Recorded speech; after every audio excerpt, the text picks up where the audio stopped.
Bago tayo magsimula, gusto ko lang batiin ang bagong miyembro natin ngayong buwan. Shout out sa iyo Frank Paglinawan Jr. Maraming salamat sa pagsali sa membership natin at sa patuloy niyong pagsuporta. Dito muna tayo sa loob ng isang abandonadong templo kung saan ang bawat sulok ay tila bumubulong ng isang madilim na katotohanan. Dumating ang ating bida na si Sorayang kasama ang dalawang elder at si Yuhang Grion para harapin ang misteryong ito. Literal na napatigil ang hininga ni Yuhang Grion nang makita ang kalagayan ng estatwa ni Mara. Sigaw ni Yuhang Grion, ano ito? Ang paglapastangan sa estatwa ni Mara? Anong klaseng mga walang galang na bastardo ito? Ano bang klaseng lugar ito? Hinarap siya ni Juhua nang may napakakalmadong tono. Wika ni Juhua, isa itong templo na madalas puntahan ng mga low-ranked na utusan at mga martial artist ng kulto noong araw. Naningkit ang mga mata ni Sorayang sa tindi ng kuryusidad. Wika ni Sorayang, gayunpaman, hindi ba't sinabi mo na may nakitang kaina-hinalang bagay sa mga tirahan ni na Jin Guanyong at Guanpyong na nanggaling dito? Opo, ang mga punyal, tipid na sagot ni Juhua. Agad na nag-cross ng kanyang mga braso si Sorayang habang sinusuri ang bawat detalye. Tanong ni Sorayang, mga punyal. Anong mali sa mga punyal? Binitawan ni Juhua ang isang matalas na obserbasyon na yayanig sa kanilang hinala. Wika ni Juhua, ang katotohanan na ang dating First Young Lord, si Jin Guanyong, at ang kriminal na si Guanpyong, ay hindi gumagamit ng mga punyal. Kung titingnan ang kanilang martial arts at personalidad, malaki ang posibilidad na maging ang kanilang mga tauhan ay hindi rin gumagamit nito. Bumanat ang ating bida ng may dambuhalang loika. Wika ni Sorayang, walang masyadong martial artist na gumagamit ng punyal bilang kanilang pangunahing sandata. Karamihan ay ginagamit lang ito bilang secondary weapon.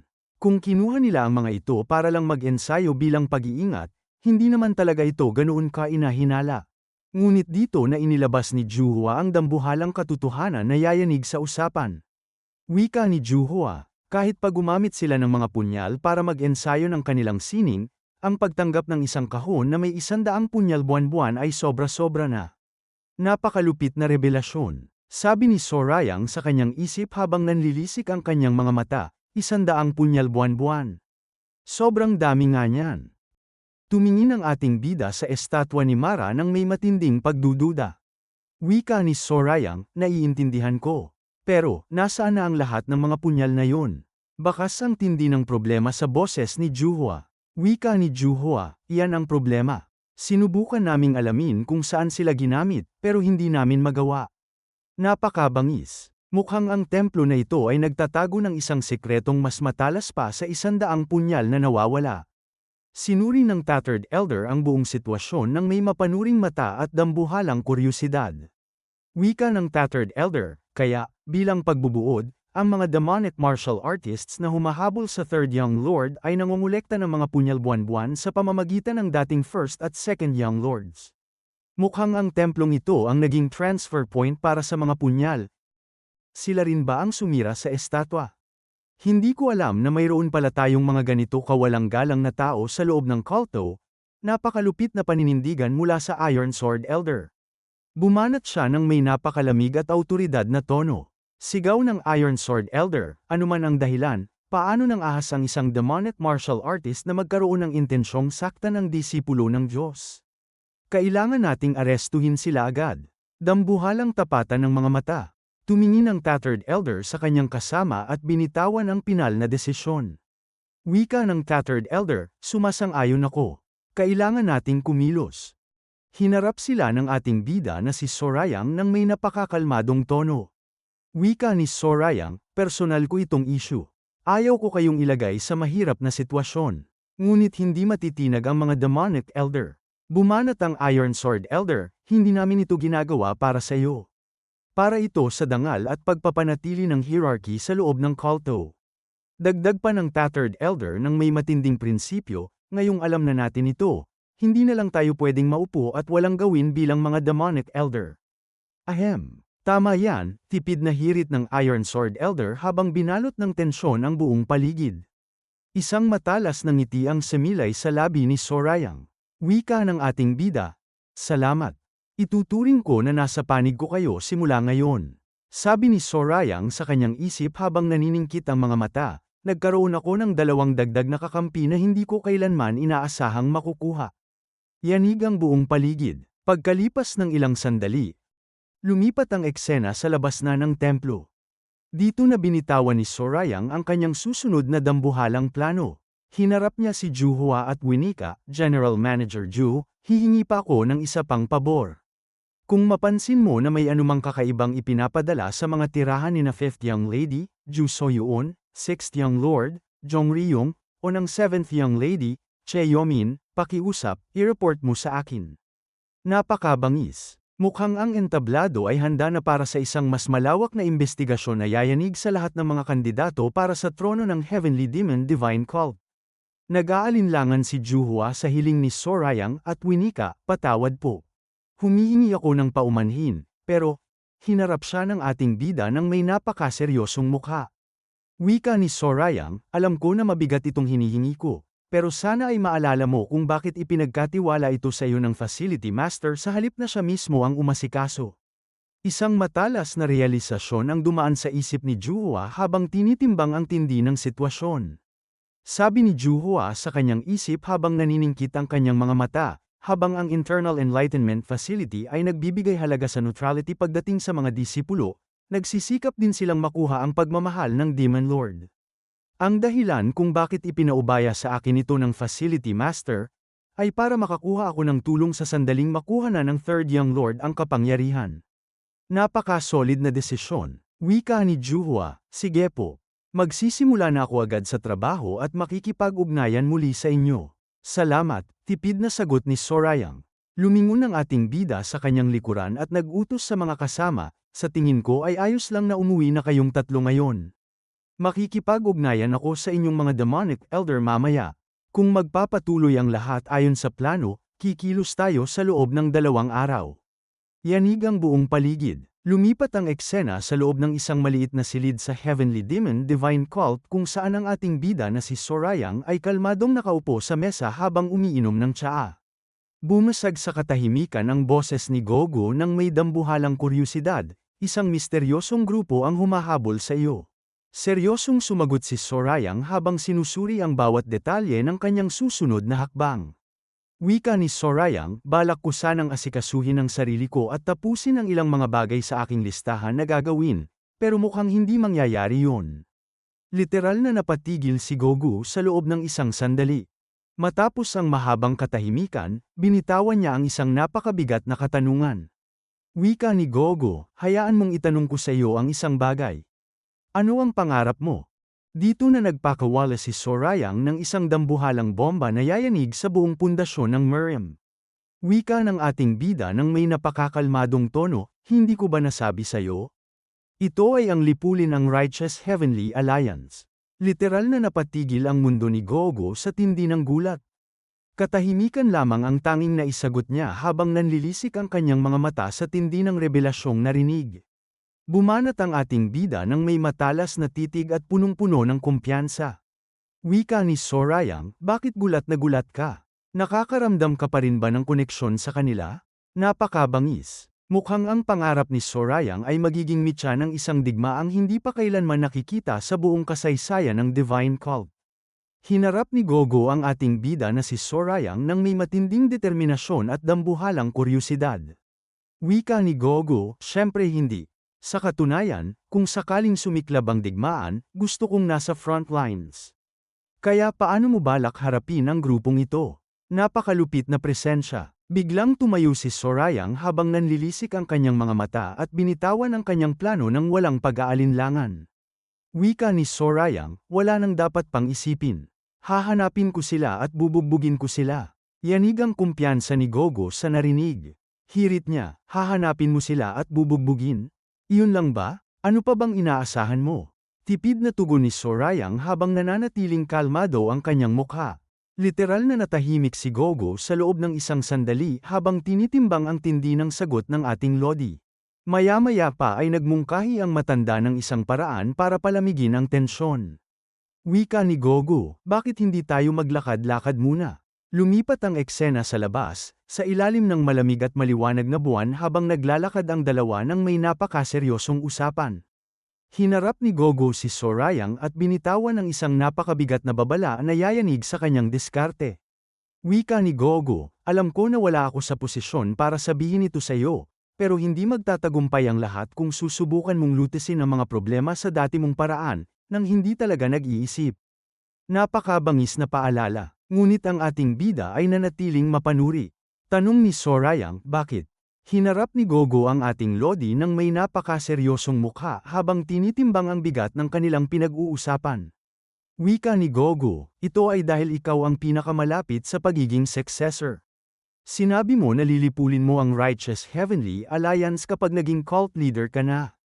Ibig sabihin niyan, hihilahin mo ang lahat ng mga demonic martial artist ng culto sa isang digmaan.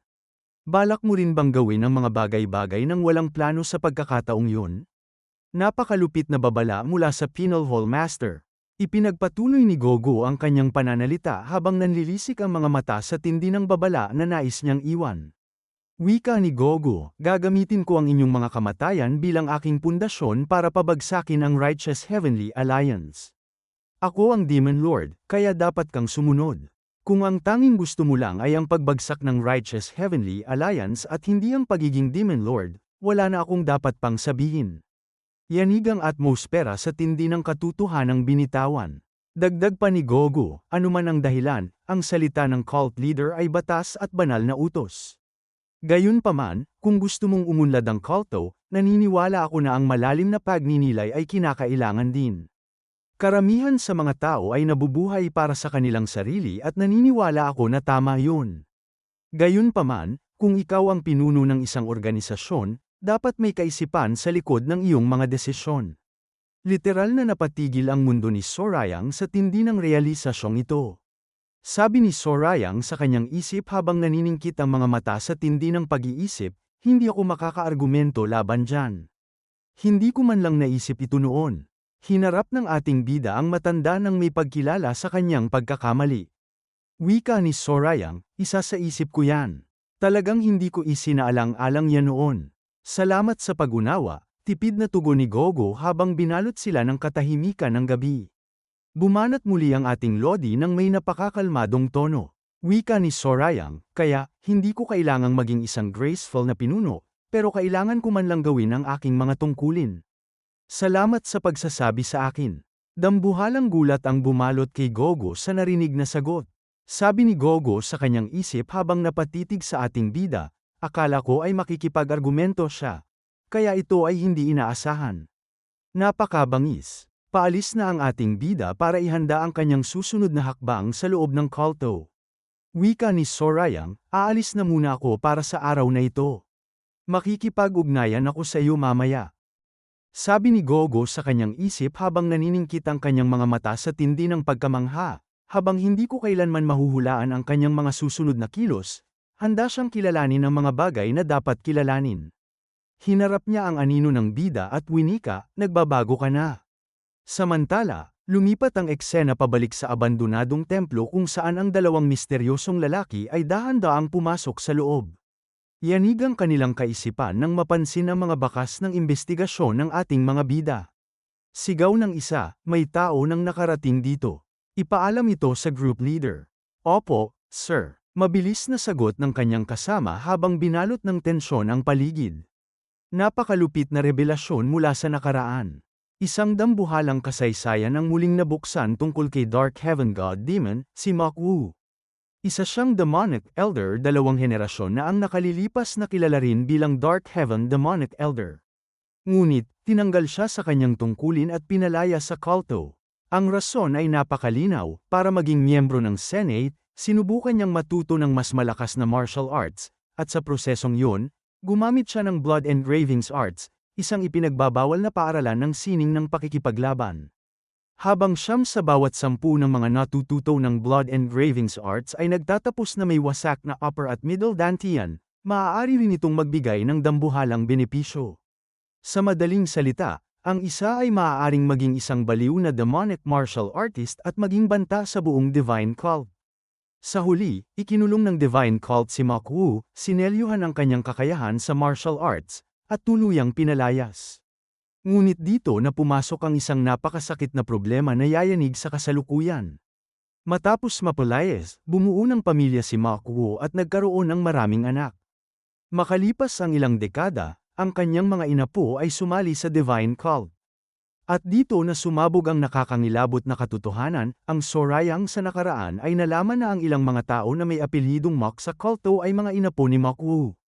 Literal na napatigil ang mundo sa tindi ng kasamaang ginawa ng dating Sorayang.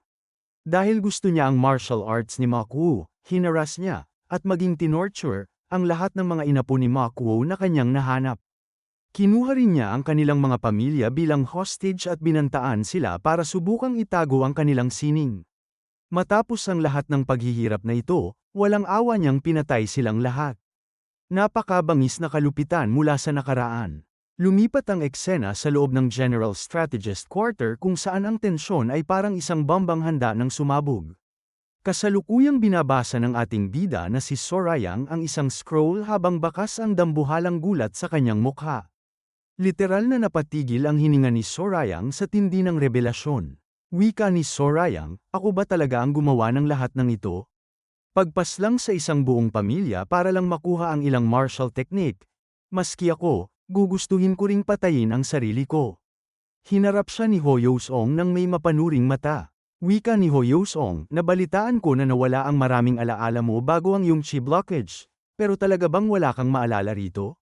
Wala talaga. Tipid na sagot ni Sorayang habang pilit na pinoproseso ang madilim na nakaraan ng kanyang katawan. Sabi ni Sorayang sa kanyang isip habang naniningkit ang mga mata, syempre hindi. Hindi naman ako ang gumawa nito. Bumanat ang ating bida nang may napakakalmadong tono para ibahin ang usapan. Tanong ni Sorayang, ang execution ni Guanpyong ay sa loob ng 3 araw, hindi ba? Oo, tama yun, maikling sagot ni Hoyosong. Yanig ang buong paligid nang biglang tumayo si Sorayang. Wika ni Sorayang, maaari mo bang pabilisin yon? Hindi naman mahirap gawin yan, tugon ni Hoyosong nang may dambuhalang kumpiyansa. Dito na isiniwalat ni Sorayang ang kanyang napakalupit na plano. Wika ni Sorayang, nakausap ko na ang Penal Law Hall Master. Gagamitin natin ang Bone Contraction Mystical Arts para i-disguise ang isa pang prisoner mula sa death row bilang si Guanpyong. Oh, alam ko na ang tungkol sa planong yan, sang-ayon ni Hoyosong habang seryosong nakikinig. Napakalupit na politikal na kalkulasyon mula sa ating bida. Dagdag pa ni Sorayang, kapag natapos na ang execution, isang chismis na ang Penal Law Hall Master ang unang disipulo ng Demon Lord ang kakalat sa buong kulto. Literal na nagulat si Hoyosong at nanlaki ang kanyang mga mata sa narinig. Dahan-daang lumakad si Sorayang sa likuran ng General Strategist habang binalot ng misteryo ang paligid. Wika ni Sorayang, inaasahan ko na ikaw na ang bahala sa chismis na yan. Pinanood ni Hoyosong ang pag-alis ni Sorayang mula sa silid. Sabi ni Hoyosong sa kanyang isip habang nanlilisik ang mga mata sa tindi ng realisasyon, bahala sa chismis. Ang ibig niyang sabihin ay siya mismo ang magpapakalat ng chismis na yun. Naglalakad ang ating bida sa labas habang dinadama ang malamig na hangin. Tumigil si Sorayang at tumingala sa madilim na kalangitan nang may matinding pagninilay. Sabi ni Sorayang sa kanyang isip, malinaw na magkakaroon talaga sila ng matinding puot sa akin. Mukhang ang entablado ay handa na para sa isang dambuhalang laro ng chismis at paghihiganti na yayanig sa buong Divine Cult. Isang nakakangilabot na katotohanan ang muling nagpakita tungkol sa dating nagmamay-ari ng kanyang katawan. Ang dating Sorayang ay literal na nabulag ng dambuhalang kasakiman sa kapangyarihan. Pumatay siya ng isang buong pamilya nang walang pinipiling edad o kasarian, hindi lang siya basta baliw na tao, isa siyang malaimpyernong sakuna. Sabi ni Sorayang sa kanyang isip habang nakatingala sa langit na puno ng mga bituin, hanggat nabubuhay ako sa katawan na ito, kailangan kong pasanin ang bigat ng mga kasalanan na ginawa ng katawan na ito sa nakaraan. Magsisinungaling ako kung sasabihin kong hindi ito nakakairita, pero hindi ko pwedeng takasan, at hindi ko dapat takasan ang mga responsibilidad. Sumasakit ang ulo ko. Bulong ng ating bida sa gitna ng malalim na pagninilay. Kinabukasan, sa loob ng Heavenly Demon Divine Cult Xenia Pavilion. Dalawang lalaki ang kasalukuyang nag-uusap habang inihahanda ang mga gagamitin sa kusina. Ang mga sangkap ngayong araw ay napakataas ng kalidad, wika ng isa ng may pagkamangha. Bumanat ang isa pang lalaki ng may napakakalmadong tono, nabalitaan ko na ang Xenia Pavilion ay dumanas ng ilang paghihirap dahil sa mga nangyari kamakailan sa kulto. Pinili ko ang mga pinakasariwang sangkap na kaya sana ay mabawasan ito ang inyong mga pasanin. Haha, salamat. Hindi ko inaasahan na gagawin mo ito para sa amin, tuwang-tuwa na sagot ng opisyal. Gayunpaman, ano nga ulit ang pangalan mo? Dito na binitawan ng lalaki ang kanyang pagkakakilanlan na yayanig sa katahimikan ng umaga. Ako si Mark B., ang pinuno ng Grain Cleaning Group, pakilala niya. At sa mismong sandaling yun, ngumiti si Mark B. sa isang napaka-misteryosong paraan.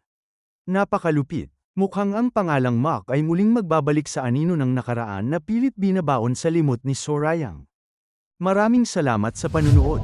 Kung nag-enjoy kayo, click nyo naman ang like button at mag-subscribe para lagi kayong updated sa mga uploads namin.